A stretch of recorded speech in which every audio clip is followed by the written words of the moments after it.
இன்பமே நல்கும் திருவருள் கருணை. என் பெயர் காஜனனி. நான் கௌமார மடாலய பள்ளியில் 9ஆம் வகுப்பு படிக்கின்றேன். நான் இன்று நடுகள் உருவான வரலாறு பற்றி பேசப் போகிறேன். நடுகள் என்பது இறந்த வீரரின் நினைவாக எழுப்பப்படுவது. இதனை வீரக்கல் என்றும் கூறுவர். சங்க காலத்திலிருந்தே நடுகள் நடும் வழக்கம் இருந்தது. போரில் இறந்த வீரனின் பெயரையும் புகழையும் கல்லில் செதுக்கி நடுவர்.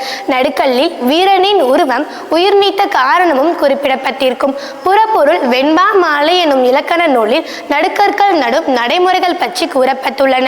அவை கல் காந்தல், கல் கோல் நிலை, கல் நீர்படுத்துதல், கல் நடுதல், கல் முறைப்பளிச்சல், இற்கொந்து புகுதல். கல் காந்தல் என்றால் கல்லை தேர்வு செய்வது. கல் கோல் நிலை என்றால் தேர்ந்தெடுத்த நடுக்கல்லை கொண்டு வருதல்.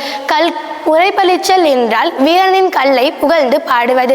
இற்கொண்டு புகுதல் என்றால் கல்லுக்கு கோயில் எழுப்புதல் ஆகும். பழங்காலத்தில் மக்கள் தனித்தனி இனக்குழுக்களாக வசித்தனர்.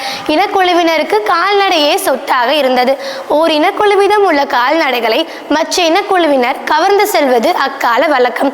கவர்ந்து சென்ற கால்நடைகளை வீரம் கொண்ட மறவர்கள் மீட்டு வருவார்கள்.